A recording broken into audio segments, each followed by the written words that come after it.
Hey everyone, it is Ian Cancel here, welcoming you to this episode of the Marketing Guides for Small Business podcast. Today I am joined by Ken, Paul, Jen, and Dan. And today we're continuing our discussion about content development and repurposing it. And today's topic is you've invested the time, the energy, and the money to create fantastic content. Now what? So today we're looking at marketing your content. So let's get started. Jen, the first question is for you.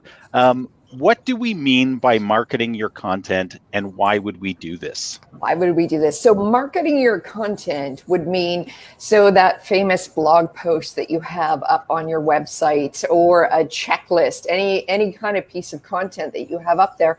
Unfortunately, if you build it, they don't always come and show up. So you have to go to where people are. You have to get your content out there on for example, the social networks where people are at. So this is why I think most of us follow this process when we do for example, let me go with a blog post for clients. So you have the blog post, you have it written, put it up on your website, and then you're having it go out on all the social media networks.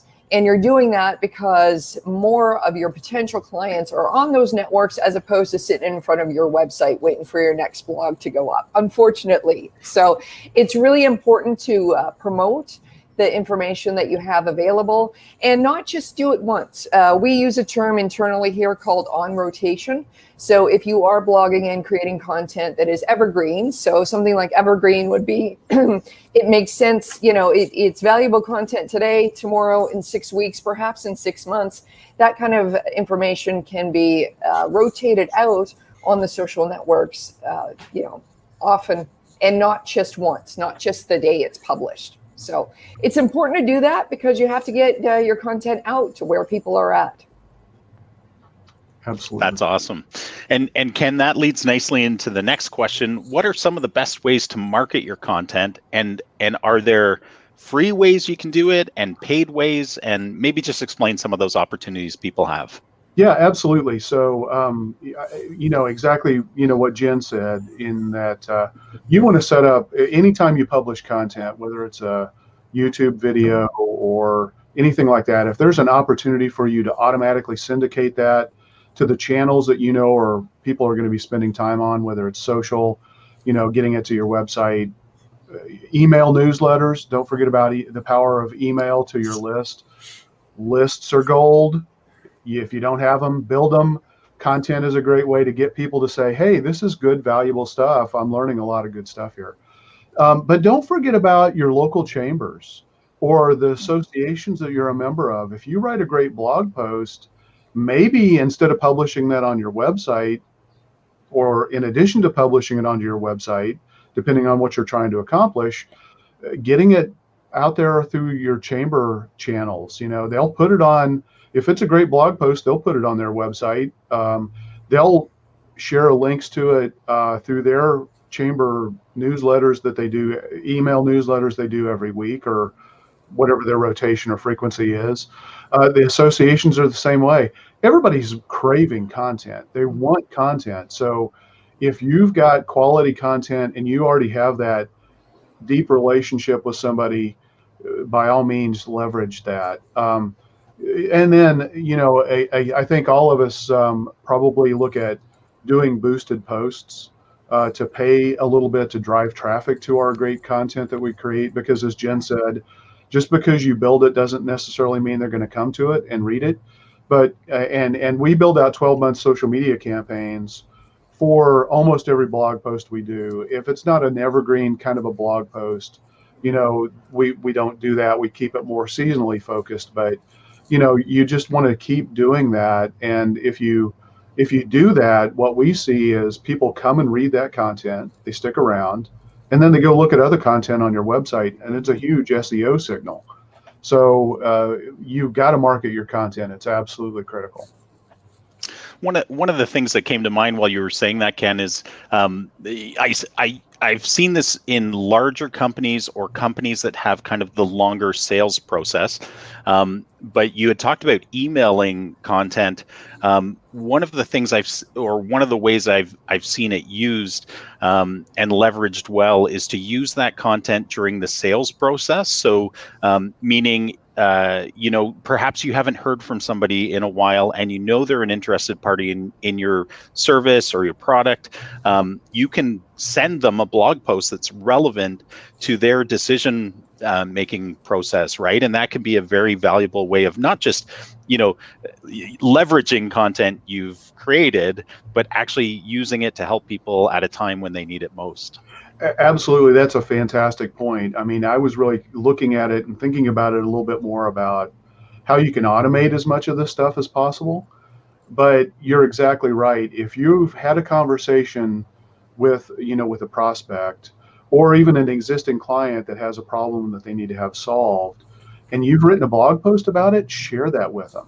Or if you've done a video that talks about that issue and how you've solved it or anything like that, share that content with them. And that could be a one-on-one transactional email.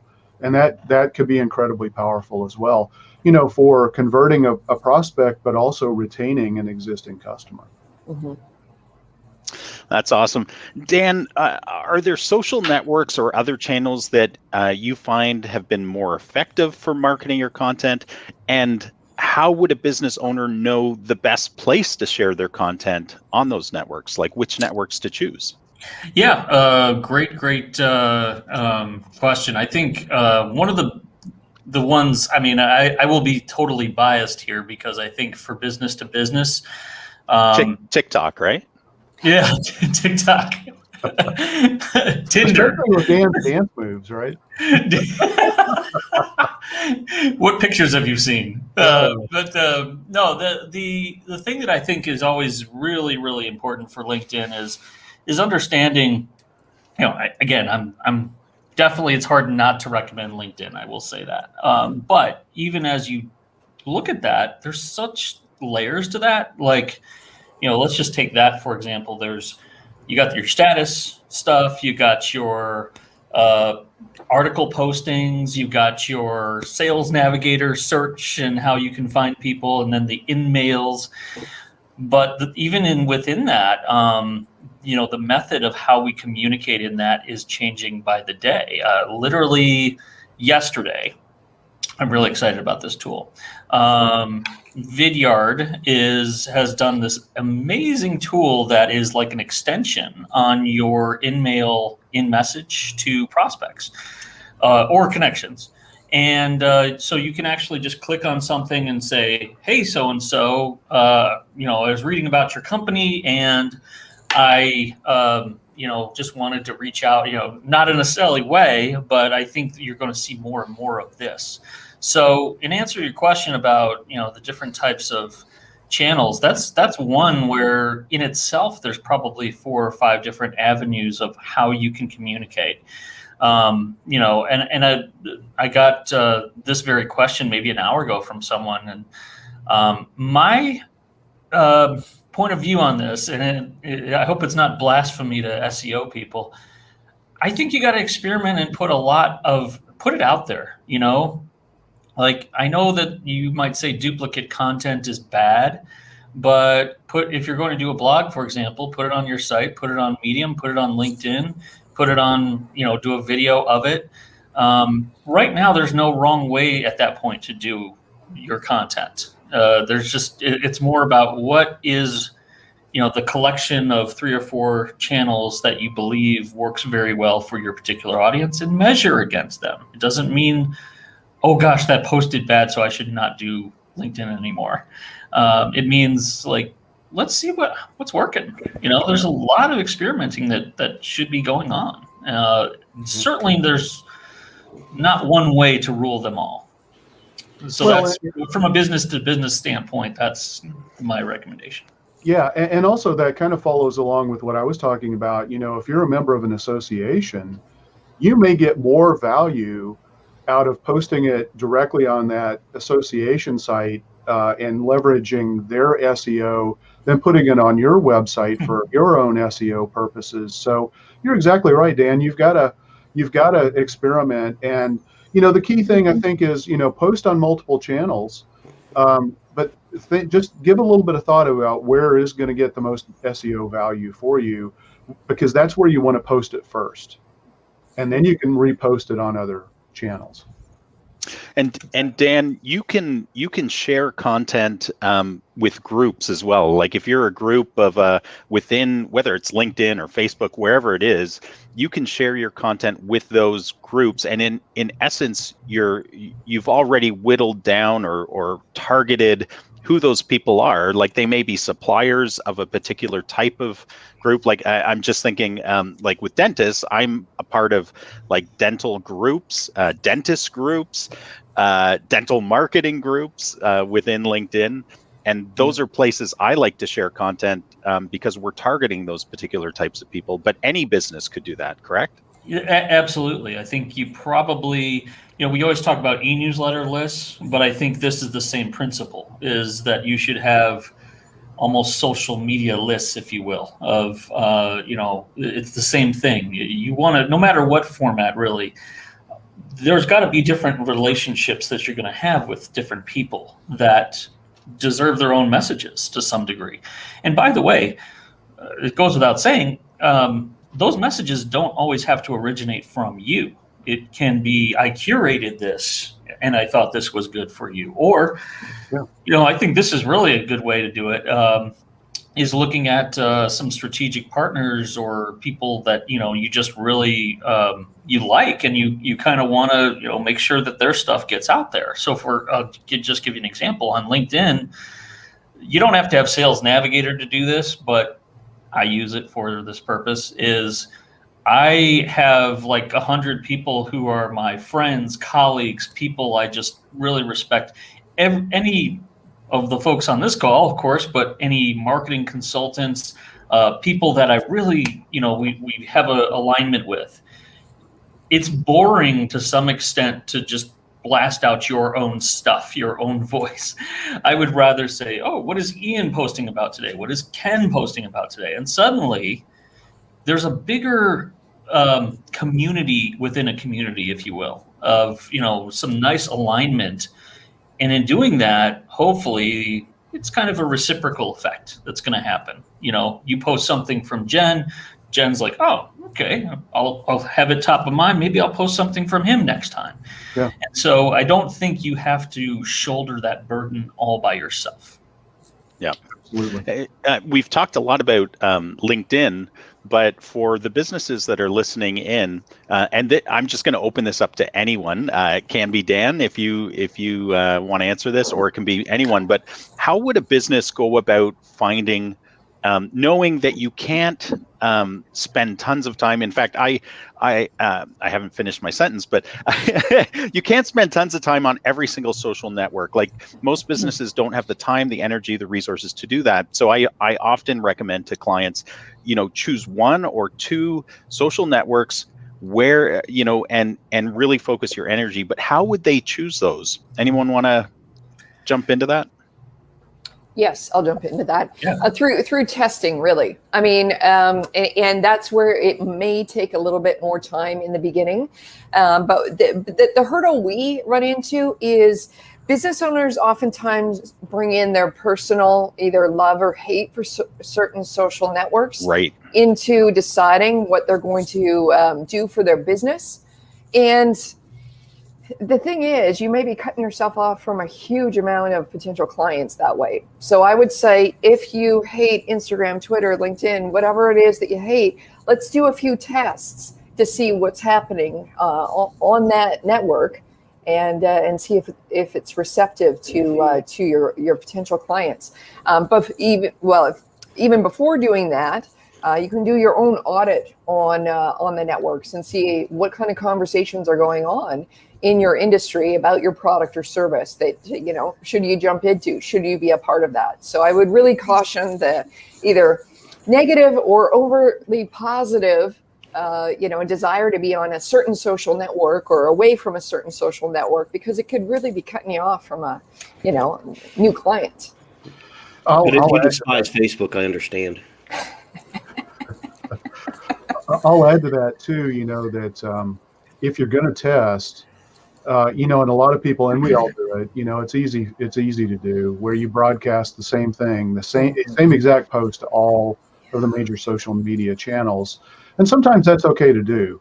But if you're really going to test to see what works best for you, you really need to think about the way you should communicate through each of the social networks. I mean, the style that you're going to communicate on LinkedIn may be dramatically different than what you're going to do on Instagram, and absolutely probably on TikTok, right? So you want to think through that.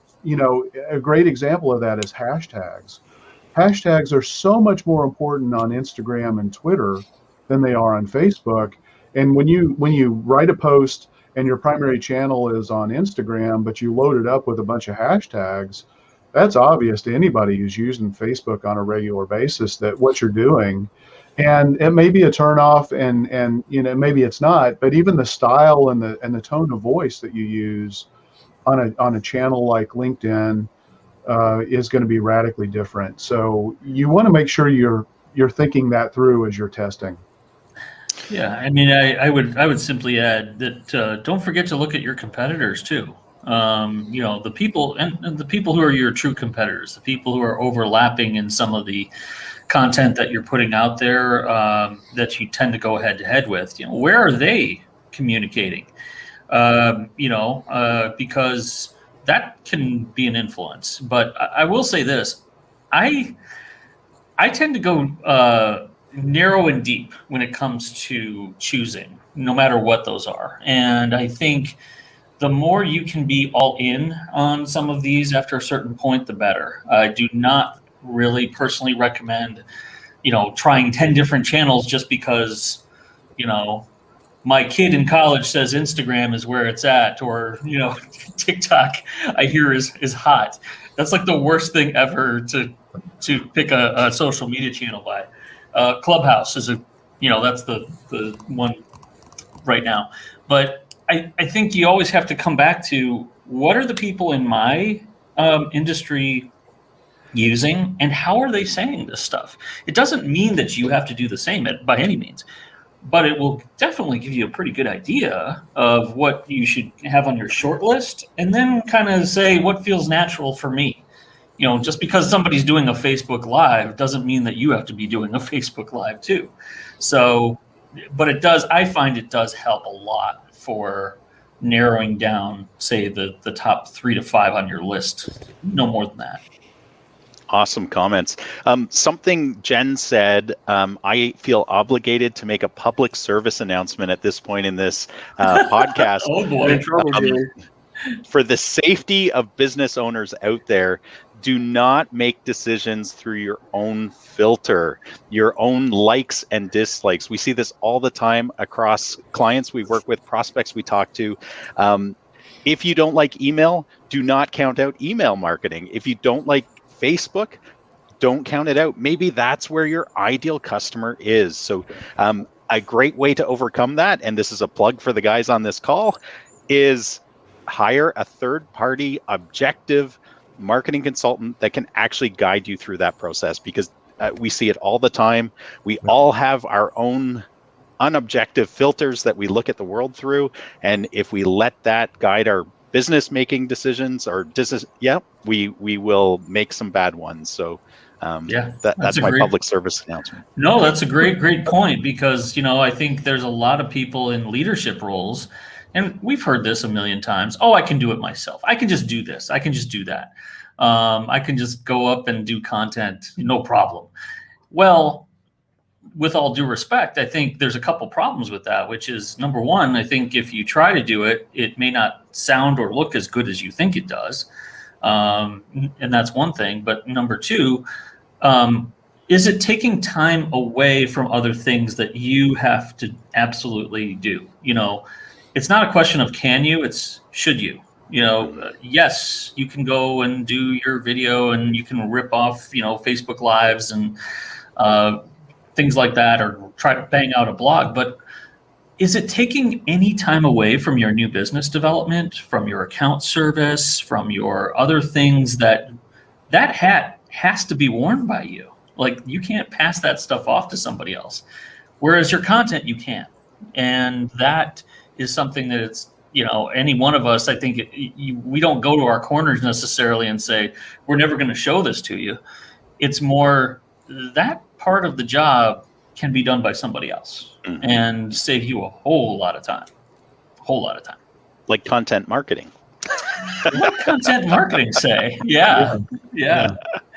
I mean, we have this all the time, don't we? I mean, it's true for any of us. There's things that you can do as a business owner that it's not a question that you can do it. It's not the best use of your time.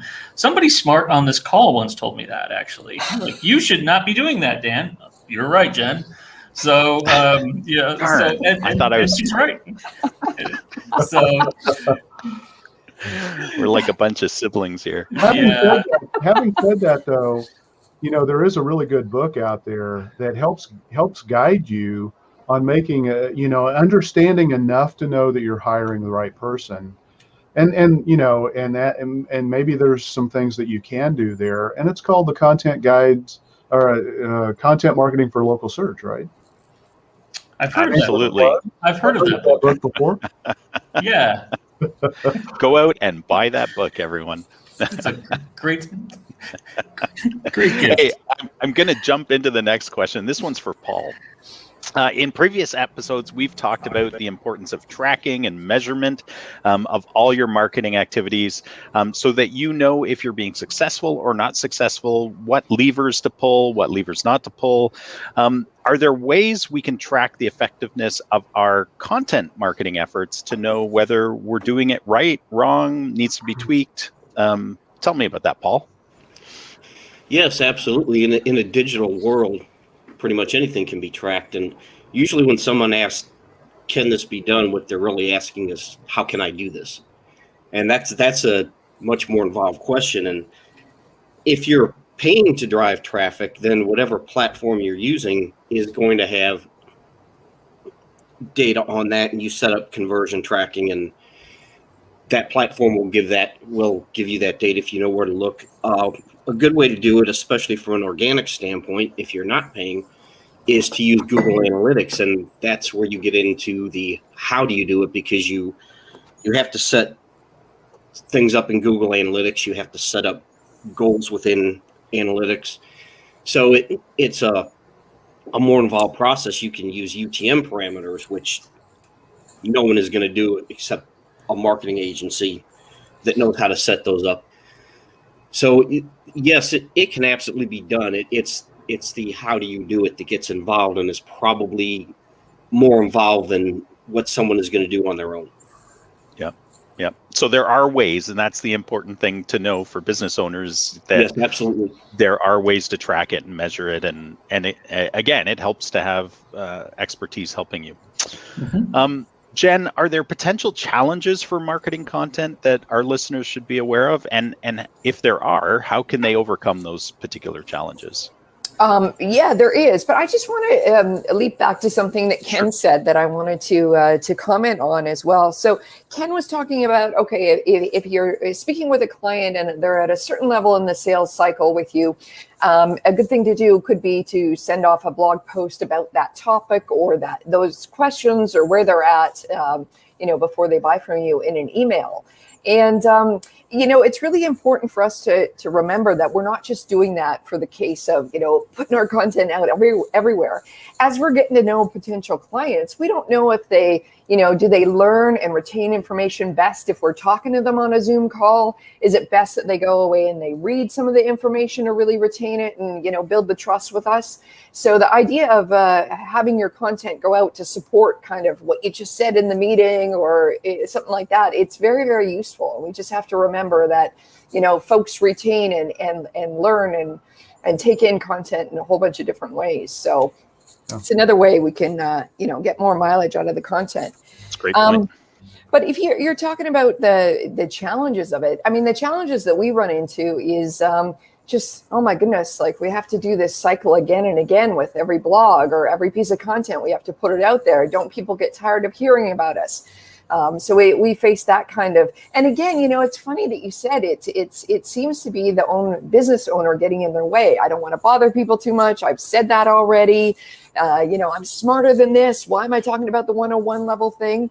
But I would caution it's most important to really put yourself in the shoes of your potential buyer that doesn't know as much about, the service or product that you're offering as you do.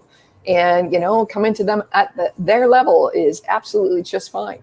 And as well, the other pushback we get is, aren't we promoting ourselves too much, And the thing is, again, no one's sitting in front of your Twitter stream waiting for you to post the next thing, unfortunately. But so it's just getting used to the amount of work, actually, that every piece of content needs to have as it, goes out into the wild.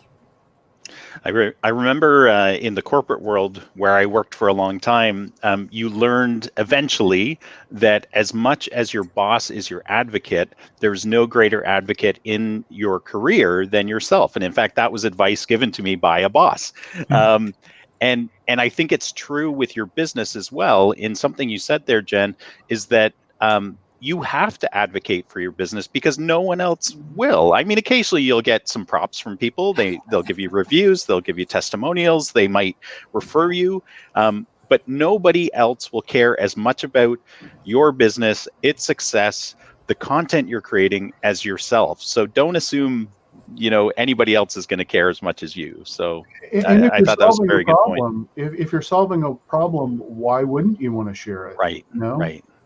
It's almost a disservice not to share it. Yeah. Yeah, and I think sometimes, again, this may go against the rules out there, but I think sometimes we care way too much about a post, but when we put it out there, somebody said, "Well, how do you cope with it when you do a post and you only get so many likes?"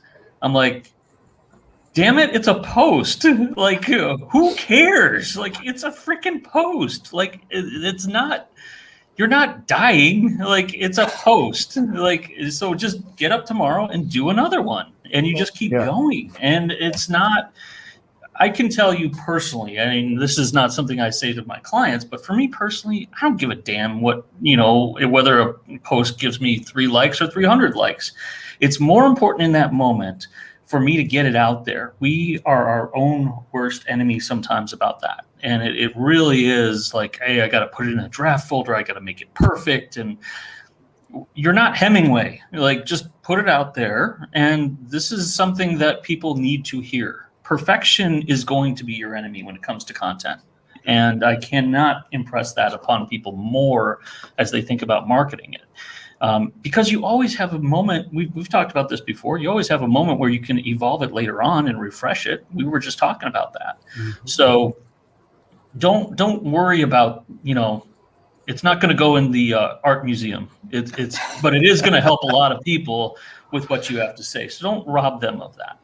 That's an interesting point, and that is exactly a good segue into why you need to use your analytics, because not every blog post, not every person that finds value in your content is going to make a big song and dance about it, right? So, at the back end, you can see, okay, maybe 3 likes, maybe 346 clicks on it, right? So, so just be aware of that as well. Yeah. I mean, just we do tend to.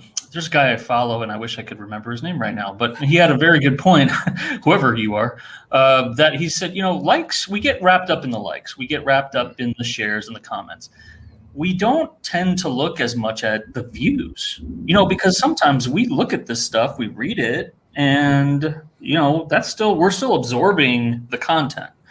It's just that maybe we don't have a particular like or comment. It doesn't mean we don't appreciate it. So don't discount the views because those eyeballs do matter as well. And again, I hate to go back to LinkedIn, but LinkedIn will tell you pretty quickly how well that's going and what your visibility is. That's awesome. Ken, we often think of free content because, so many businesses are using blog posting, which is usually free. It's not gated. Oftentimes you can attend a free webinar. There's all sorts of free content out there. But there's also paid content. People are often looking, there's reasons for having paid content. What are some examples of paid content, and how would you market them differently than free content? Yeah, that's a great point. I actually was having a conversation this morning with an e-commerce store, and really they've got content on their website, but the whole goal of the content is to get you to buy that product, right? So from the power is in the list. I'm telling you, you want to grow your list. Text message marketing to announce every time you have a sale or a new product is on your store, that's new content, right? Text message marketing gets 90% open rates of text messages received are opened. 45% or more of links in a text that somebody has opted into gets clicked. Nothing else comes even close to that. So do not rule out using text message marketing. Even for us, if we send a message out as a text message to remind people to show up for a webinar or to show up to watch this live stream as it's happening live so that they could engage with us and interact, super powerful. So don't forget, I forgot about text message marketing earlier. It doesn't make any difference whether it's paid or free. It's a huge factor. For sure. It's and it's the easiest funnel, if you will, I think, out there. It doesn't have to be a very complex thing. Right. But you can make it have some really nice follow-up sequences and automate the process too, if you choose to do that.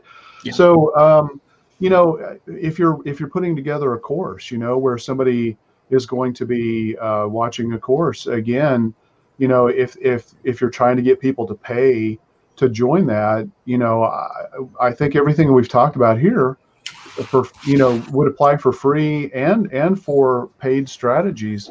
You might want to pay a little bit more for paid content because, you're going to be making money when somebody, subscribes or purchases, so the dynamics and how much you might spend on it might change a little bit. But I think fundamentally the concepts, I think, probably apply pretty well to either paid or free. The reality is, I think Jen started out our conversation.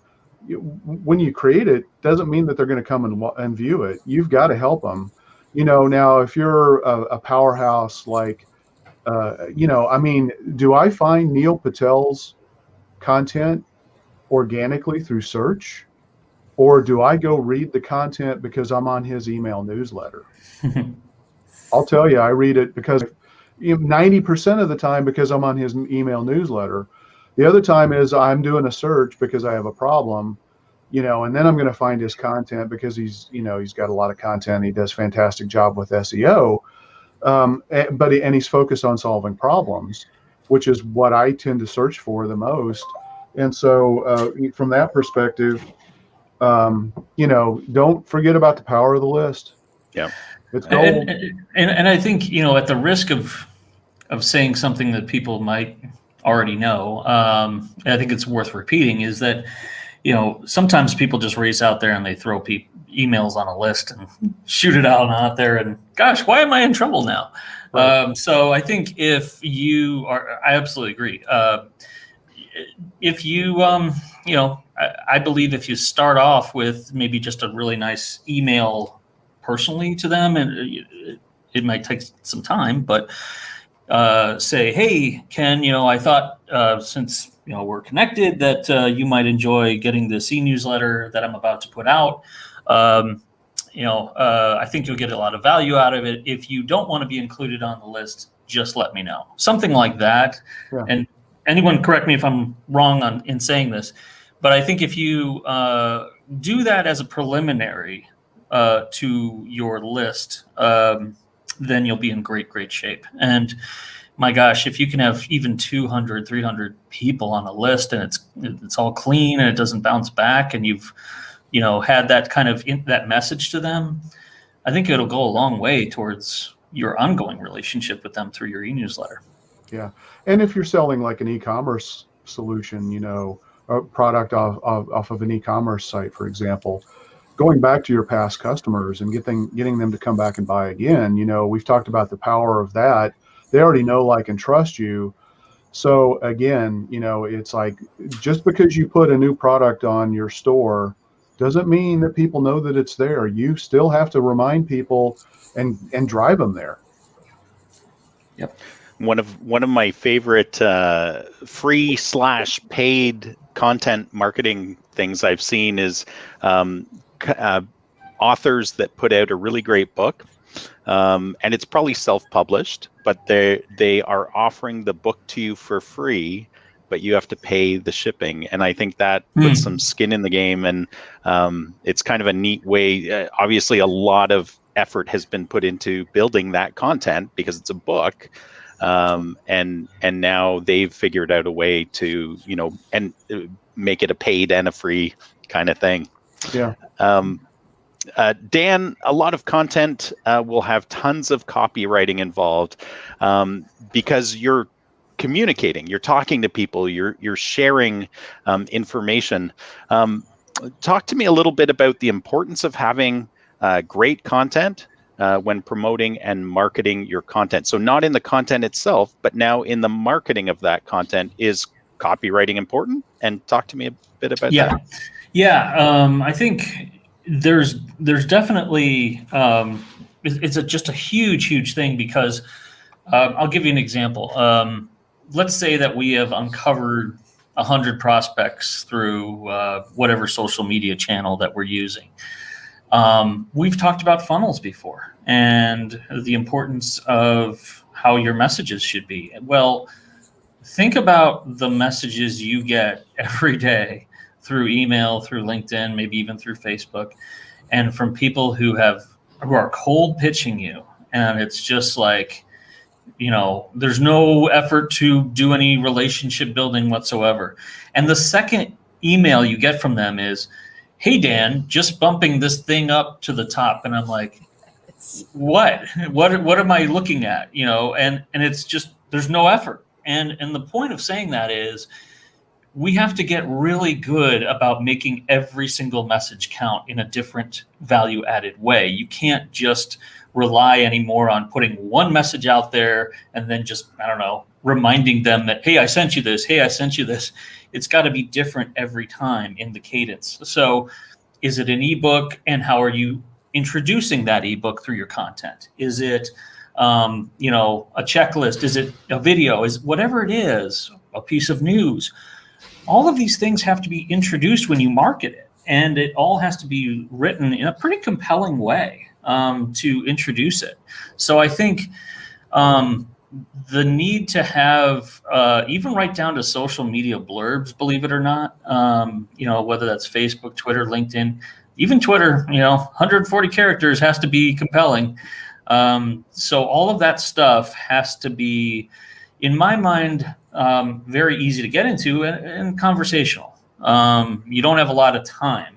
So that's where, I think being an advertising copywriter in my past life, where I didn't have a lot of room to write ads, probably serves me pretty well these days, because you could go long on a lot of things, but you don't have a lot of room to go long in certain things to get their attention. So it's really an art form, and you got to make sure when you're putting that content out there that, that first paragraph or two means everything.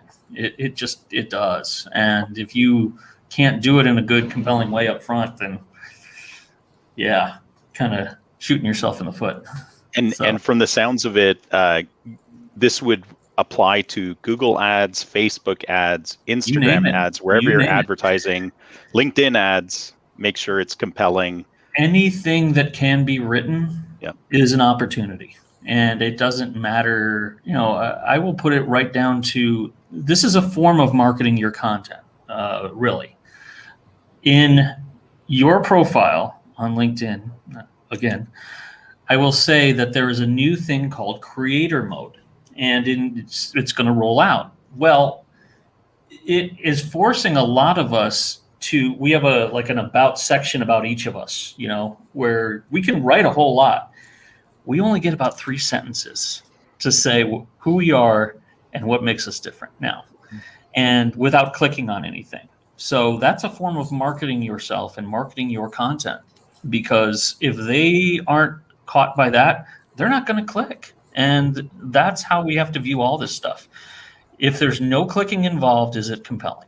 And I think the professionals can help with that. Awesome. Paul, we talked a bit about Facebook ads. I think a common question that comes up to anybody that has a Facebook profile, because Facebook puts it right out there. When you post, do you want to boost this post? But what's the difference between boosting a post and running an ad? And what are the strengths and weaknesses of each technique? Yeah, I'll caveat this by saying in 2 weeks this will be out of date. Especially with Facebook, right? Yeah. But it really comes down to your targeting and your budgeting. Facebook makes it very easy to boost a post because they want you to spend money. But you can't set a specific budget, for instance. All you can do is say, I want to spend this much over this amount of time. And your targeting options are very limited, which, depending on what you're trying to do, that might be good enough. And you can't edit a post once it's boosted. You're simply taking something you posted on Facebook, putting money behind it to reach more people. In a nutshell, that's what you're doing. An ad is a more thought out campaign where you're creating the ad, and you can do split testing. You can test variations. So you can have several ads with different combinations of headlines and ad text and images or videos. So you can have these different variations, and you can get your analytics from Facebook saying this post did this well, or this ad did this well, and this ad didn't do that well. So you can pause those ads. You have much better targeting options with Facebook ads as opposed to a boosted post. And you can edit certain parts of the creative, as it's called, in midstream. So you can go in there and change ad copy. You can change images. You can change body text. So you have a lot more options with an ad. And awesome. Those are really the difference. I mean, you could write a blog post on this probably. Yeah. Maybe Ken should. Or you. I will say boosted posts are better than they used to be. When they first came out, they were extremely limiting. But if you're a restaurant and you wanted to do a boosted post, about the special of the day, boom, it's done. You can set a target audience. It can be even just, within a 3-mile radius of people who are likely.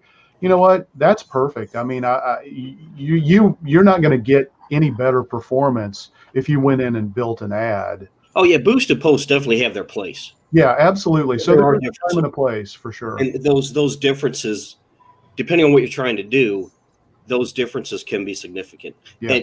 And like Ken just mentioned, in that instance, it would make no sense to create an ad. That's a perfect example of just go boost the post. Yeah.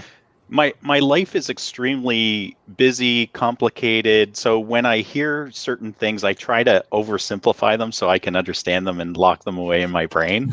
And tell me if I'm right or wrong, but when Facebook changed their algorithm where prior to the change, as a business, we used to get lots of organic traffic. If somebody was a follower of us as a business, they would see our organic posts. When Facebook changed that, funny enough, post boosting became much more in your face. Am I right in thinking and slotting this in my brain that boosting a post is really Facebook's answer to us as businesses to just getting it's paid, it's not organic anymore, but it's paid visibility in front of our clients or our followers even. Probably for the most part, Facebook, going back to what you said when they change their algorithm, it's all about pay to play. It's all about making money and collecting data. That's what Facebook is about now. And Facebook, don't boot me off for saying that. You know, I still like it. So. Yeah. But you know, I mean, part of it is a pragmatic problem, right? Because, you know, when you start to get the number of posts that are out there and you start to get the total number of users out there, how in the world are you going to deliver the content to everybody? You know, I mean, so sure, I think there's a clear bias that, you know, and I don't think anybody makes any secrets about this, that, you know, page content gets less performance and less reach than personal content. But, you know, I mean, it's like you get what you pay for, right? So if you expect everything to be free, you know, do you really expect to get quality results all the time? So sometimes spending money is going to give you a lot better results. And I think in this case, it does. I mean, it makes me mad in certain respects, you know, because it is frustrating at, you know, back, you know, 6 years ago, it was great because you could post something and you would get, you know, some results from Facebook. Today, you do that from your page, you may get practically no visibility on it whatsoever. But, you know, I mean, what do we all really expect ultimately? Yeah, I can't believe I'm saying this, but I actually do kind of understand why Facebook did what they did. But I think they went a little too far. Because if you don't pay to boost a post, like 10 people are going to see that post. This is a good place to start to wrap up. Anybody have any last 30-second snippets that you feel super compelled to share with our listeners about marketing your content? Yes, I do. I'll be quick. I noticed, and I kind of posted about this the other day, is look at sort of the cumulative effect of what a feed has when it's your feed and what you think somebody is probably, who is your prospect, of what they're seeing and what they're going through. If you are marketing your content and you are basically having a message of, well, you need to do this and you need to do that, and it's very in your face how-to kind of content, regardless of how you market it, you're going to be one more voice among that crowd, which is pretty debilitating. I mean, there's a lot of that going on, particularly on LinkedIn. And I think as you consider that, how can you, besides promoting, you know, your business and the features of it and things like that, how can you be sort of helpful in showing them, you know, how you basically take them behind the kitchen and show them how the secret sauce is made, and be more of a Sherpa and a guide and a friendly voice. I think that is, when we talk about how to help your content stay and stand out, I think generally speaking, people respond better to that. And so I think if the more we can do that, the more we'll stand out in a good way. And that will help us as we go to market it later on. I wanted to make a couple of points that we kind of, I don't think we really addressed. One is, you know, if you're a home remodeling contractor, a painter, folks like that, posting pictures, you know, putting them on your website, having a project description is great.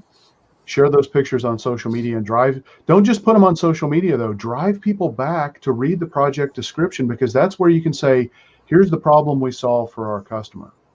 So don't forget about that.